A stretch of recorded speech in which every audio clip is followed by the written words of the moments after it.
Good morning. Good morning, loves. Hello.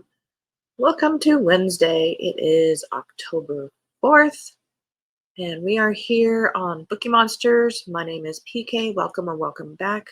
We are going to be looking at new releases this week. Today, we are going to be looking at romances. And let's see, updates, announcements. We are doing an extra sprint. It's going to be tonight at 6:05 Mountain Time, 8:05 Eastern Time. I'm sorry, East Coasters. That's just the soonest I can do them. I get off work at 5. Takes me about a half hour drive home. Then I have to walk Keo, and so I apologize. But it's nice noises to listen to if you're going to be drifting off to sleep. Good morning, Mary. Hello. Glad to join you this happy Wednesday. We'll miss. Oh, okay. Appointment. Oh. Maybe maybe life will return. Oh, I hope so. I hope it's going to go very well. It will go well. There is no hope there. It will go well. I have very positive vibes about that. I finished Daisy Darker last night. Daisy Darker by Alice Feeney. I gave it 5 stars. The writing is wonderful in that there are so many truth observations just sprinkled throughout it, and the end I actually did not see coming, which is kind of unusual. So it absolutely had me at as a great story, so I gave it 5 stars. Scorpio rising, good morning. I'm reading The Guest List by Lucy Foley. Oh, have I read Lucy Foley? Have I read The Guest List? Can't remember. But that is a very good one for this time of year. So we are going to, I'm so glad you're here. Thank you very much. Sorry about that. I hope you have some coffee, tea. Oh, I know. Isn't that wonderful? Hi, Annalise. Good morning or good afternoon, good evening, afternoon where you are. All right, let's jump into romances. Let me get rid of this banner.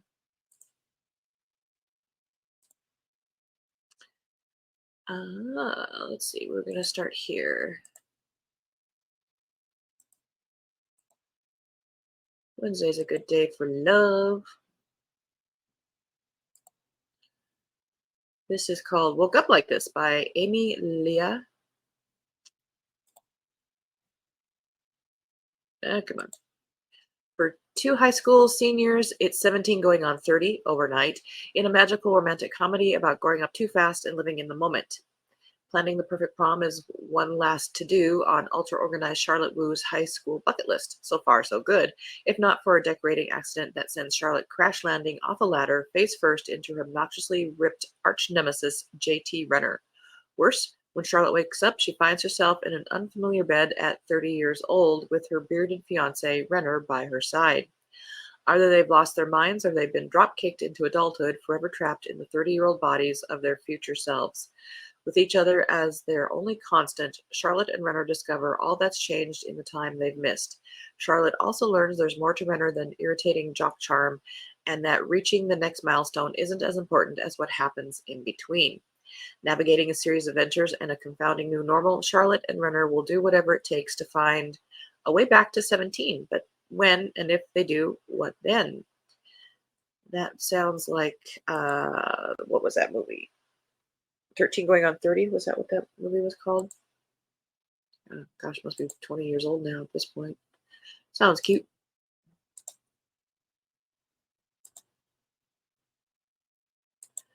All righty, The Christmas Cafe by Eliza Evans. I was noticing we've got a lot of Christmas ones coming up.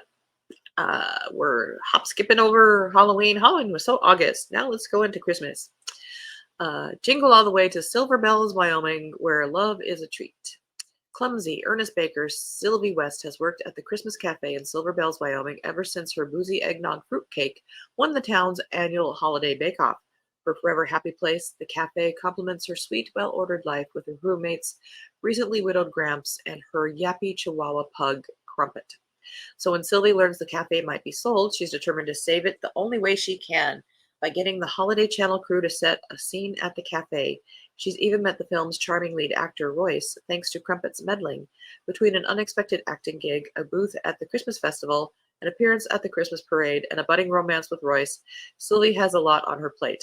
Good thing her old friend, gruff yet reliable Abe, has just come home to manage his parents' goat farm until she catches herself feeling a little too merry and bright in his presence.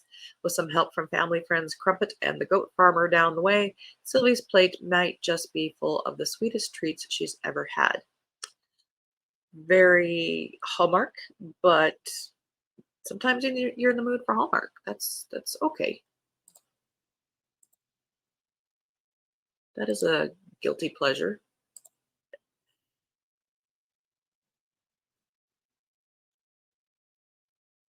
Okay. See, I tell you, we're in for a slow Christmas now. Wreck the Halls by Tessa Bailey. That's a big name in rom-com. Melody Gallard may be the daughter of music royalty, but her world is far from glamorous. She spends her days restoring old books and avoiding the limelight. One awkward tabloid photo was enough, thanks. But when a producer offers her a lot of money to reunite her mother's band on live TV, Mel begins to wonder if it's time to rattle the cage, shake up her quiet life, and see him again, the only other person who could wrangle the rock and roll divas. Beat Dawkins? Beat. Seriously? The lead singer's son is Melody's opposite. The camera loves him. He could charm the pants off anyone, and his mom is not a potential cult leader. Still, they might have been best friends if not for the legendary feud that broke up the band. When they met as teenagers, Mel felt an instant spark, but it's nothing compared to the wild, intense attraction that builds as they embark on a madcap mission to convince their mothers to perform one last show. While dealing with rock star shenanigans, a 24-hour film crew, brawling Santas, and mobs of adoring fans, Mel starts to step out of her comfort zone. With Beat by her side, cheering her on, she's never felt so understood. But Christmas Eve is fast approaching, and a decades-old scandal is poised to wreck everything. The Steel Birds reunion, their relationships with their mothers, and their newfound love.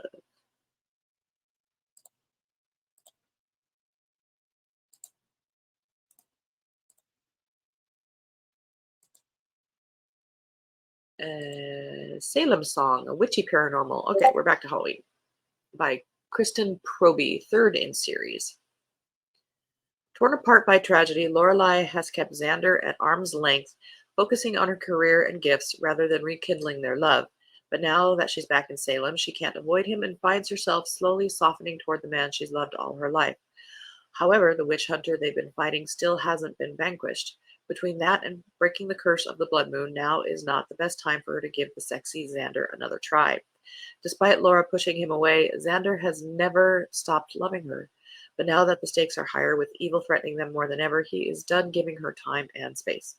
With the curse that Jonas put into place long ago creating a havoc with the innocent residents of Salem, the Core Six, their coven, and the witches from Hallow's End need to work together to overcome true wickedness. Will Xander and Laura find themselves once again amidst the stormy seas and their recent separation? Or will evil reign, throwing the Core Six, Salem, and Hallow's End into unimaginable peril? Kind of like that cover. I want her hair. It's normal to be jealous of a romance cover hair.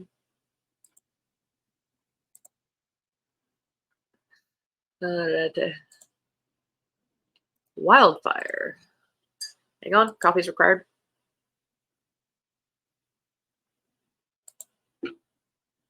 By Hannah Grace, second in a series. Maple Hill students Russ Callaghan and Aurora Roberts cross paths at a party celebrating the end of the academic year, where a drinking game results in them having a passionate one-night stand. Never one to overstay her welcome or expect much from a man, Aurora slips away before Russ even has a chance to ask her her full name. Imagine their surprise when they bump into each other on the first day of the summer camp, where they are both counselors hoping to escape their complicated home lives by spending the summer working. Russ hopes if he gets far enough away from Maple Hills, he can avoid dealing with the repercussions of his father's gambling addiction, while Aurora is tired of craving attention from everyone around her and wants to go back to the last place she truly felt at home. Russ knows breaking the camp's strict no staff fraternizing rule will have him heading home to Maple Hills before the summer is over. But unfortunately for him, Aurora has never been very good at caring about the rules. Will the two learn to peacefully coexist, or did their one night together start a fire they can't put out?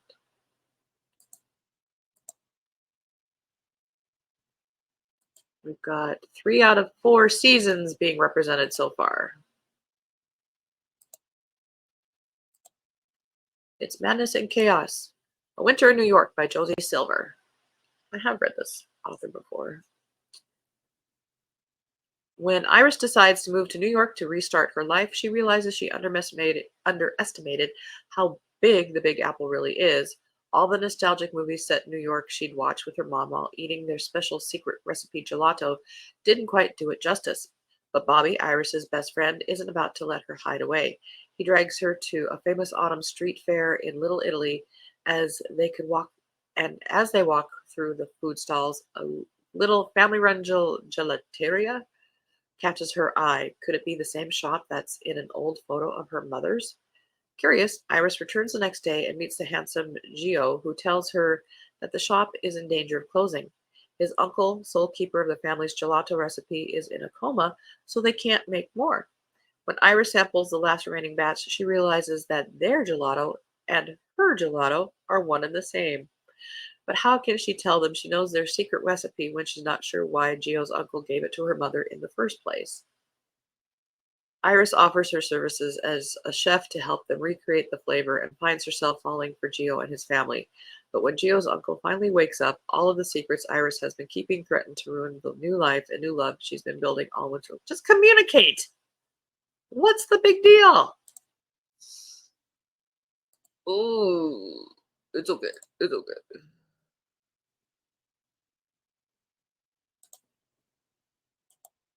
Yeah. Oh, I know. Only on covers, right? Let's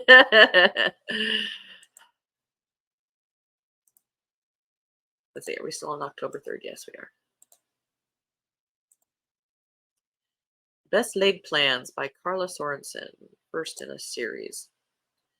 A tough as leather football player, a happy-go-lucky historian, it's love against all odds in a warm and emotional romance about found family, friendship, and the restorative powers of the heart. Former Dallas football player Burke Barrett is weathering a lot of changes. He's retired from football. He's mourning the loss of his best friend, and now he's bequeathed a dilapidated house in northern Michigan he doesn't want.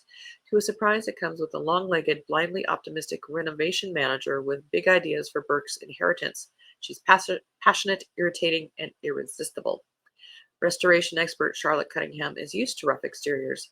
This surly client with his double job, towering physique, and inflexible attitude is worth smoothing over. The attraction sizzles, and a proposal is in order, a romantic tryst to relieve the tension. No strings attached. A safe bet for both of them since Burke is prepared to renovate, sell, and move on. A pet project with an end date. Does this go for love too? Burke must decide what he really wants and what he's willing to risk. He should know by now that the best laid plans can change in a heartbeat.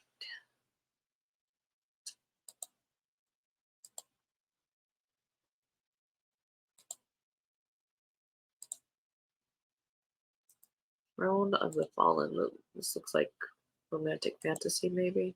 Yeah, we're gonna save that for fantasy tomorrow, if you don't mind.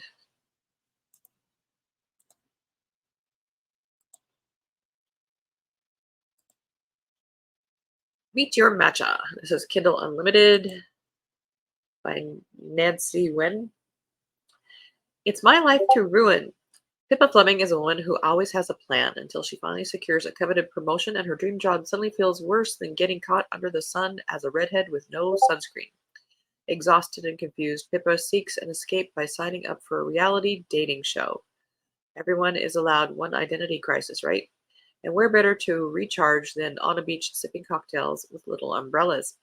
As long as she remembers she's only there to have fun, not lose her heart. Dot, dot, dot, dot, dot.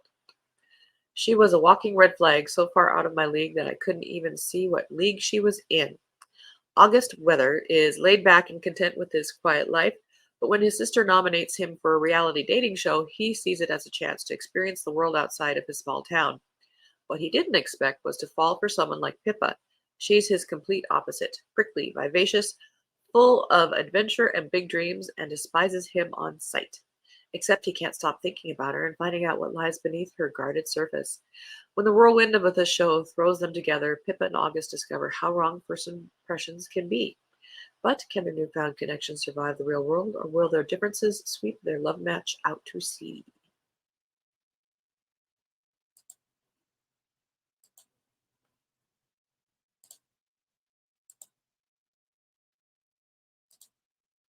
Uh,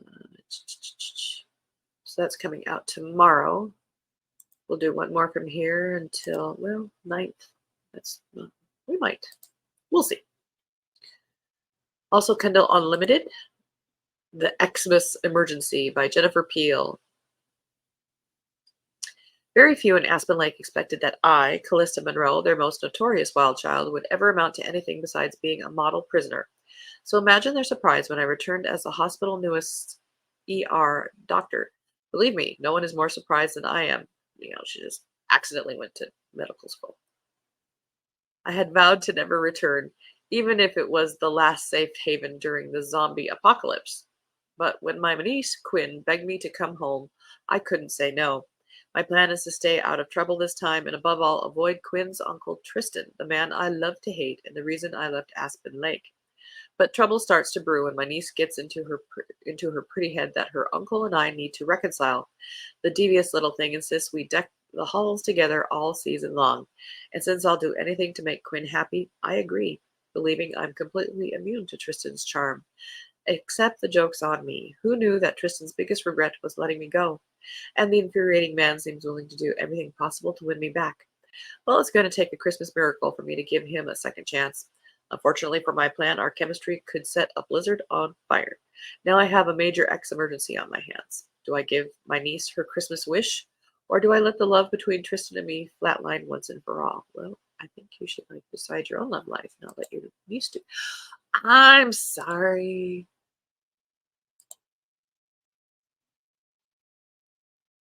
I don't think I shared that. That's what that was. Sorry.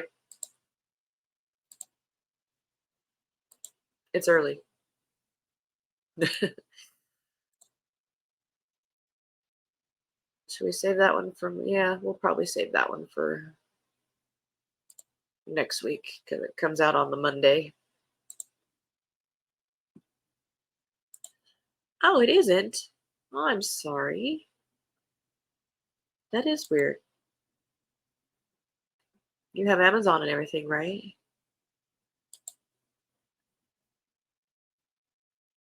I think you should contact Amazon and say, what the heck? Looks like Book Riot has a couple more that aren't listed on theirs. On the other one, Love in Winter Wonderland. This is a young adult by Abiola Bello. Charming, handsome Trey Anderson balances the pressures of school popularity with a job at his family's beloved local bookshop, Wonderland. Quirky, creative Ariel Spencer needs tuition for the prestigious art program of her dreams, and an opening at Wonderland is the answer.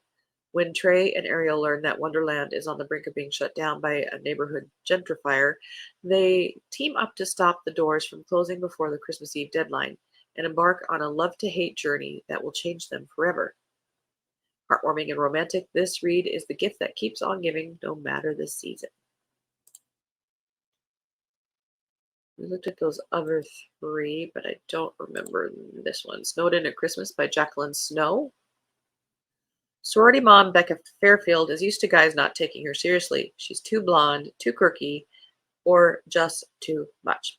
So she's ditched dating to focus on her job in a house filled with drama and plenty of tea. Now, with the holidays and a major blizzard on her doorstep, Becca has everything she needs to survive the next 2 weeks on her own. Hot cocoa, plenty of books, and the memory of a steamy kiss with a certain sexy Grumposaurus next door neighbor to keep her warm. Only Becca's seriously underestimated this snowpocalypse.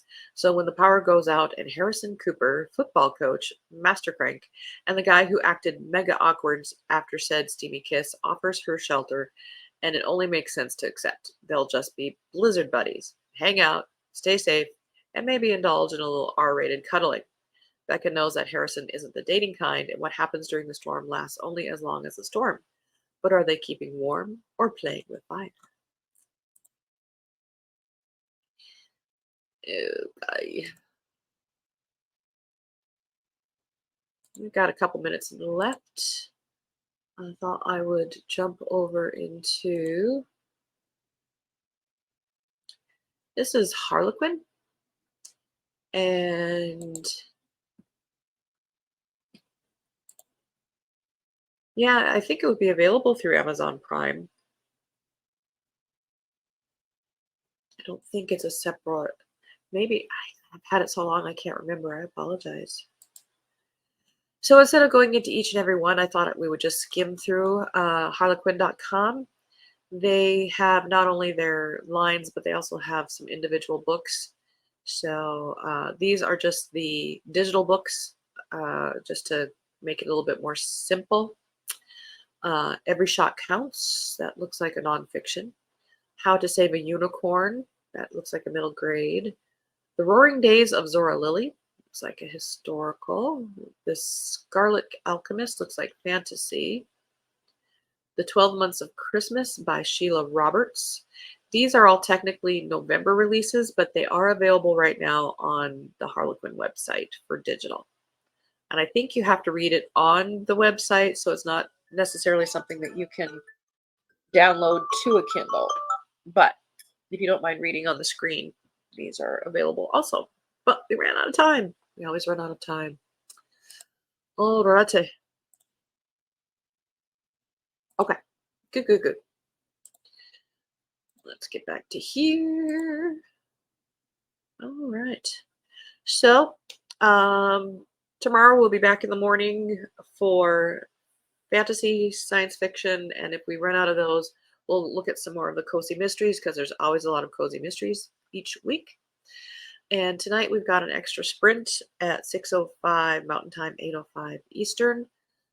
Sarah isn't feeling well this week. She's still recuperating. So I was asked by one of the Bookie Monsters here if I would step in, and I said, sure. So we're going to do an extra one tonight. I'm working on a crochet project that I need to that I need to work on. So all the help I can get is very helpful. Hear an accordion? Well, let's see. It's jazzy. Let's see what it sounds like. Yeah, maybe an accordion would be better. um, and then tomorrow we'll be doing our regular sprints and so forth. So we just have an extra one tonight. And so we'll be bring your book, bring your projects, meditate, fall asleep, whatever you want to do. I hope you guys have a good Wednesday. I think that's all that's on the list for today for here. Uh, so be safe, be happy, choose love, read good books. You don't get good person points if you're reading a book that you don't like. It's okay to set it down. Doesn't mean you hate the author or anything like that. It's just not the right time. It's like wine. So don't worry about that. And as it says here, don't be a bookworm, be a bookie monster. Nom nom. Thank you guys for coming. God bless.